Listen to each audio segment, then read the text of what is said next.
இது வந்து கேப்டனுடைய பூர்வீக இடம் ராமானுஜபுரம். இங்கதான் எங்க மாமனார் எல்லாம் பிறந்து வளர்ந்து, கேப்டன் சின்ன வயசுல பிறந்து வளர்ந்த இடம், எங்க சொந்த பூமி. விருதுநகர் தொகுதியில, இவருடைய பார்லிமெண்ட் தொகுதியில வந்த இடம்.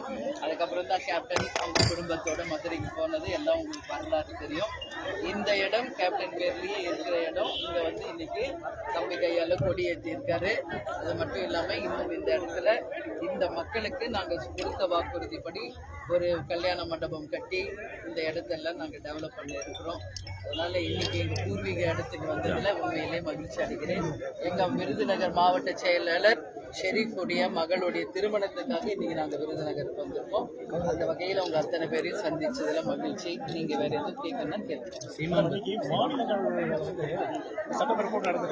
மாநில அரசு கட்டுப்பாட்டுல தான் வந்து பல்கலைக்கழகம்லாம் இருக்கு.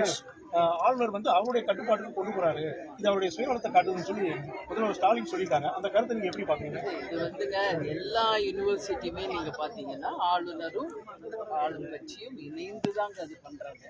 அதனால வந்து இவங்களுக்குள்ள இருக்கிற ஒரு சின்ன ஈகோ கிளாஸ்ல வந்து ஆளுநருக்கு எந்த உரிமை இல்லைன்னு இவங்க சொல்றதும், ஆளுநர் வந்து யூனிவர்சிட்டினா அதுக்கு ஆளுநருடைய கட்டுப்பாட்டில் தான் இருக்குது. கான்ட்ரவர்சி தொடர்ந்து 3 வருஷமா நடந்துகிட்டு இருக்குங்க. உண்மையிலேயே என்ன வந்து அங்க லீகலா என்ன நடக்கணுமோ அது நடந்தா எல்லாருக்கும் நல்லது. கான்ட்ரவர்சியா ஒருத்தருக்கு ஒருத்தர் ஈகோல இதனால யாருக்கும் எந்த பலனும் கிடையாது என்பது எங்களுடைய கருத்து. அதனால எல்லாம் ஒற்றுமையா சென்றால் நம்ம நாட்டுக்கு நல்லதுன்றது என்னுடைய. நேற்று கேள்வி கேட்டாங்கங்க, அது வந்து அதுக்கு நான் வந்து பதில் சொல்ல விரும்பலைங்க. ஏன்னா ஒருத்தர் சொன்ன ஒரு கருத்துக்கு என்னிடம் நீங்க கேள்வி கேட்கக்கூடாது. அந்த கேள்வியை கேட்டதும் பதில் சொன்னதும் சீமான் அவர்கள். அதுக்கான பதிலை நீங்க அவர்கிட்ட தான் கேட்கணுமே ஒழிய அதை பத்தி என்கிட்ட நீங்க கேட்கறது தவறு. சட்டமன்ற வந்து விதிகளுக்கு எதிராக தீர்மானம் கொண்டு வராங்க. இந்த யூஜிசி விதிகள் இந்த பள்ளிகள் சொன்னாங்க, அது சம்பந்தமா வந்து முதல்வர் ஸ்டாலின் என்ன சொல்றாங்கன்னா, இந்த விதிகளுக்கு எதிரான வந்து நாங்க மக்கள் மன்றம் இல்ல நீதிமன்றத்தை நாடுவோம் அப்படின்னு சொல்லி தீர்மானத்தை சொல்லிக்கிறாங்க. இதை நீங்க எப்படி வரவேற்கிறீங்களா, எதிர்க்கிறீங்களா? ஒரு அண்டர்ஸ்டாண்டிங்கா போயிட்டா ஒரு பிரச்சனை இல்லைங்க.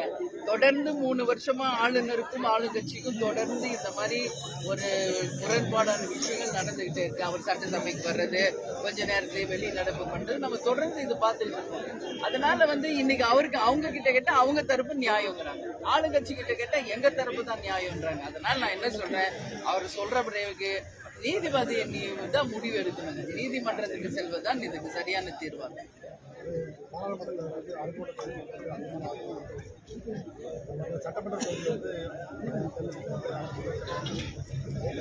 234 நாங்க வந்து எங்க கூட்டணி போட்டியிடும் நாங்க சொல்லியிருக்கோம்.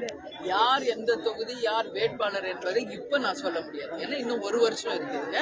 அந்த தேர்தல் நெருக்கத்தில் யார் யார் எந்த தொகுதியில போட்டி போடுவாங்க என்பதை நாங்க அப்போ உங்களுக்கு தெளிவாக. நன்றி.